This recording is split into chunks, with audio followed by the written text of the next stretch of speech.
রাশিয়ার তেল ছাড়া এই মুহূর্তে জ্বালানি স্থিতিশীলতা ধরে রাখা সম্ভব নয় বলে দাবি করেছেন রাশিয়ার প্রেসিডেন্ট ভ্লাদিমির পুতিন।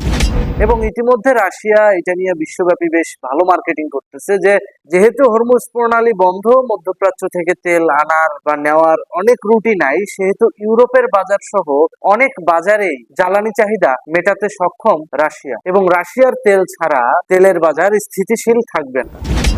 কারণ আমার কথা হচ্ছে, রাশিয়ার তেল তো বাঙালি কিনতে পারবে না, কারণ বাঙালি যদি রাশিয়ার তেল কিনতে যায় পশ্চিমাদের অনুমতি লাগবে। লাস্ট ডক্টর ইউনূস ইলেকশনের আগে যে চুক্তিটা করে গেছে, সেই চুক্তিতে ঠিক এভাবেই বাংলাদেশকে আমেরিকার কাছে বন্ধক দেওয়া হয়ে গেছে। এই সুযোগে বাংলাদেশ তো জ্বালানি কূটনীতির মধ্যে বেশ ভালোভাবেই নিমজ্জিত হয়েছে, যেটা কিছুদিন আগে আপনারা এই যে বিভিন্ন তেলের পাম্পে যে পরিমাণ ভিড় বাট্টা দেখলেন, অর্থাৎ যে পরিমাণ লাইন দেখলেন, তাতেই তো বোঝা যায়।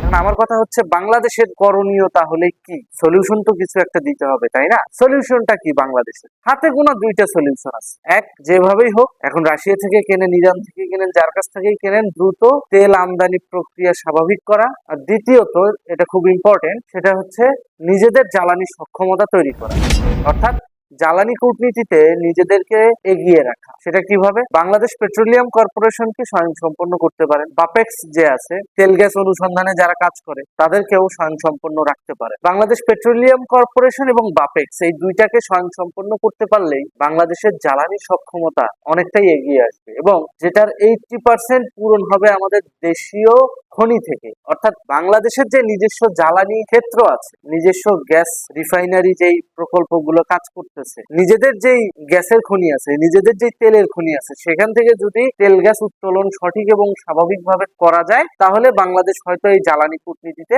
উতরে যেতে পারবে। কিন্তু সেটার জন্য সরকারের কি সদিচ্ছা আছে? কারণ যদি আমদানি করে তেল নিয়ে আসা হয়, আমদানি করে জ্বালানি নিয়ে আসা হয়, তাহলে তো উপরি ইনকাম কিছু থাকে, এলসি বাবদ বিভিন্ন কারসাজি করে দামের রেট 19-20 করে কিছু ইনকাম থাকে। কিন্তু যদি বাংলাদেশ পেট্রোলিয়াম কর্পোরেশন এবং বাপেক্স এই দুইটাকে স্বয়ংসম্পন্ন করা হয়, তাহলে তো নিজের দেশের খনিতে যতটুকু খরচ, মানে উত্তোলন করতে যতটুকু খরচ, সেই ততটুকুই ব্যয় হবে। তখন তো পুরো এই কর্পোরেশনের কর্মকর্তা যারা আছে, কিংবা বাপেক্সের কর্মকর্তা কর্মচারী যারা আছে, তাদের পকেট বাণিজ্য তো আর হচ্ছে না। এই যে তাদের পকেট বাণিজ্যটা হচ্ছে না, এই কারণে আমাদের দেশে খনিজ সম্পদ থাকা সত্ত্বেও আমরা কিন্তু সেটার ভোগ দখল করতে পারি না, সেটার সঠিক ব্যবহার করতে পারি না। কেন পারি না? কারণ আমদানি নির্ভর জ্বালানি সক্ষমতার মাধ্যমে এই সমস্ত অফিসাররা, এই সমস্ত রাজনীতিবিদরা, এবং এটার সঙ্গে জ্বালানি মন্ত্রণালয়ের অনেক বড় বড় মন্ত্রী এবং আমলারাও জড়িত। তারা তাদের পকেট ভারী করার জন্য নিজেদের জ্বালানি সক্ষমতার দিকে নজর না দিয়ে আমদানি নির্ভর জ্বালানি সক্ষমতা আমাদের ঘাড়ে চাপিয়ে দিচ্ছে, যেটার ভুক্তভোগী রাষ্ট্র যেমন হচ্ছে, জনগণের উপর দিয়েও যাচ্ছে। জিনিসপত্রের দাম বেশি, হ্যান ত্যান নানান কেসে। কারণ কি, জ্বালানি হচ্ছে এমন একটা জিনিস, এটার দাম বাড়লে প্রোডাকশন কস্টের দাম বাড়বে, আর প্রোডাকশন কস্টের দাম বাড়লে জিনিসপত্রের দাম অটোমেটিক বেড়ে যাবে। তাহলে চিন্তা করেন, এই সমস্ত অফিসারদের পকেট বাণিজ্য ধরে রাখতে যায় নিজেদের জ্বালানি সক্ষমতাকে ইগনোর করে এরা বিশ্ব জ্বালানি কূটনীতিতে এখন বাংলাদেশকে ফাঁসায় দিচ্ছে। কোন লেভেলের হিপোক্রেটদের মাধ্যমে বাংলাদেশ পরিচালনা হয় বা হয়েছে, বিষয়টা বুঝতে পেরেছেন তো? আজকে আমার দেশের জ্বালানি সক্ষমতা আমদানি নির্ভর করে দিয়া, আবার আমার দেশের নিজস্ব জ্বালানি খনিগুলা আমেরিকার কাছে দেওয়ার জন্য বিশ্ব কূটনীতির অংশ হচ্ছে বাংলাদেশের পলিটিক্সের অনেক মানুষ। কিন্তু এটা চিন্তা করে না, যদি আমরা আমাদের খনিজটাকে প্রপারলি ইউজ করতে পারি, আমরা আমাদের খনিজ সম্পদগুলো যদি সঠিকভাবে উত্তোলন করতে পারি, তাহলে তেল গ্যাসের জন্য আমাদের বাইরে যেতে হয় না। প্রধানমন্ত্রী শেখ হাসিনা কি বলেছিল, যে পেট্রোল আমাদের 80% আসে হচ্ছে গ্যাস যখন আমরা পরিশুদ্ধ করি, অর্থাৎ আমরা যখন গ্যাস রিফাইন করি, প্রাকৃতিক গ্যাস তোলার পর যেটা আমরা রিফাইন করে ব্যবহার করি বা বিক্রি করি, ওখান থেকে পেট্রোল 80%, বাংলাদেশের চাহিদার 80% পেট্রোল ওখান থেকে, ওই অকটেন আর পেট্রোল ওখান থেকে উঠে আসে। আমদানি করতে হয় কি? ডিজেল। আমাদের ডিজেল আমদানি করতে হয়। ডিজেলের খনি কি বাংলাদেশে নাই? হয়তো খুঁজলে পাওয়া যাবে, কিন্তু খোঁজার জন্য, অনুসন্ধান করার জন্য, বাপেক্সকে সেরকম ভাবে শক্তিশালী করার জন্য কোনো সরকার উদ্যোগ নেয় না, না আওয়ামী লীগ সরকার, না বিএনপি সরকার। তবে হ্যাঁ, মাননীয় প্রধানমন্ত্রী শেখ হাসিনা সর্বশেষ এটার উদ্যোগ নিয়েছিল, কিন্তু সেটা সম্পন্ন হয় নাই, এই যে জুলাই জঙ্গি হামলার মাধ্যমে সরকার উৎখাতের কারণে। ডিজেল আমাদের কিনতে হয়, এটা ঠিক, কিন্তু অকটেন আর পেট্রোল কিন্তু আমাদের কিনতে হয় না। এটা আমরা যে গ্যাস উত্তোলন করি, সেখান থেকে বাই প্রোডাক্ট হিসেবে আমরা কিন্তু এই পেট্রোল রিফাইন করে পেট্রোলও পাই, অকটেনও পাই। বরং আমাদের অকটেন যতটুকু চাহিদা, তার থেকে অনেক বেশি পেট্রোল এবং অকটেন কিন্তু আমাদের আছে। বা আমরা অনেক সময় বাইরে বিক্রিও করি। কাজে যারা অনেক বেশি জ্ঞানী, তো তাদের জ্ঞানের ভান্ডার এত বেশি যে ক্ষুদ্র ক্ষুদ্র জিনিস তারা ভুলে যান। তাহলে এখন জ্বালানি সক্ষমতার জায়গায় যখন আমরা নিজেদেরকে চিন্তা করি, আমরা কিন্তু জিরো। বাংলাদেশ জিরো জ্বালানি সক্ষমতায়।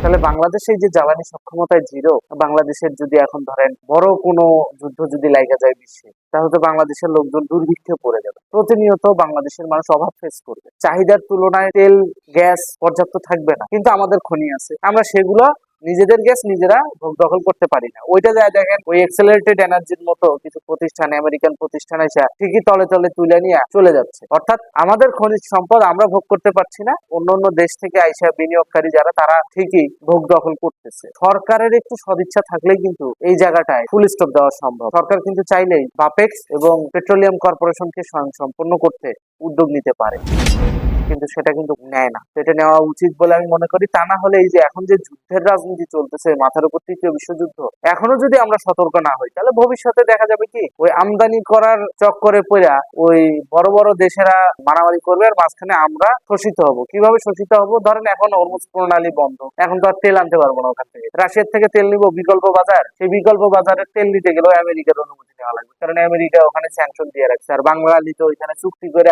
ডক্টর ইউনূস তো চুক্তি করে ওদের কাছে আমাদেরকে বন্ধক দিয়ে দিচ্ছে। আমরা যে নিজের মন চাইলে ভোক্তা হিসাবে আমার এই দোকান পছন্দ না, আরেক দোকান থেকে আমি তেল কিনবো বা জ্বালানি কিনবো, সেটার কিন্তু সুযোগ রাখা যায় না। তাহলে দিন শেষে এগুলোর ড্যামারেজ কিন্তু জনগণকেই দিতে হয় এবং জনগণকেই দিতে হবে। অতি দ্রুত এই চুক্তিটাকে একটু রিভিউ করে এই চুক্তিটা বাতিল করা উচিত, যাতে করে বাংলাদেশ মুক্ত বাজারের অর্থনীতিতে মুক্ত বাজার থেকে জ্বালানি কিনতে পারে। আরেকটা যে বিষয় সেটা হচ্ছে বাংলাদেশের সরকারের উচিত দ্রুত জ্বালানি সক্ষমতা বাড়াতে পেট্রোলিয়াম কর্পোরেশন এবং তেল গ্যাস অনুসন্ধানের দায়িত্বে থাকা বাপেক্সকে স্বয়ংসম্পূর্ণ যেন করে, এটা প্রত্যাশা থাকবে। এটা এখন যে সরকারই আছে, এখন হয়তো বিএনপি আছে, ভবিষ্যতে আওয়ামী লীগ আছে, যেই সরকার থাকুক পেট্রোলিয়াম কর্পোরেশন এবং বাপেক্সকে স্বয়ংসম্পূর্ণ করে যেন নিজস্ব জ্বালানি সক্ষমতা তৈরি করা যায়, সেই ব্যবস্থা যেন করে। আরেকটা বিষয় আপনাদেরকে একটু ধরায় দিই, কিছুদিন আগে নিউজে আসছিল ওই যে ফালায় দেওয়া পলিথিন থেকে আমাদের উত্তরবঙ্গের একজন মানুষ পেট্রোল তৈরি করতে পারে।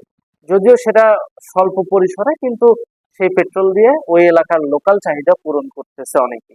তা আমাদের দেশে তো প্রচুর ময়লা, ময়লার তো অভাব নেই। ঢাকা শহরে প্রচুর ময়লা, প্রতিদিন সিটি কর্পোরেশনের গাড়ি দেখলে যদি খেয়াল করেন, প্রচুর পরিমাণ পলি ব্যাগ, ময়লা আবর্জনা আমাদের ঢাকা শহরে প্রডিউস হয়। তো সেই ময়লা আবর্জনা থেকে প্লাস্টিক কেন্দ্রিক পেট্রোল উৎপাদনকারী কারখানা কেন তৈরি করা হচ্ছে না, যেখানে আমাদের ফেলে দেওয়া বর্জ্য থেকে জ্বালানি উৎপাদন হবে? কিংবা ময়লা ভিত্তিক বিদ্যুৎ কেন্দ্র কেন তৈরি করা হচ্ছে না, যেখানে আমাদের ফেলে দেওয়া ময়লা থেকে, যেটা দিয়ে আমাদের রোগবালাই ছড়ায়, সেই রোগবালাই না ছড়ায় ওই ময়লাগুলো ব্যবহার করে আমরা বিদ্যুৎ উৎপাদন করব, তেল উৎপাদন করব? এই উদ্যোগটা কেন নেওয়া হয় না?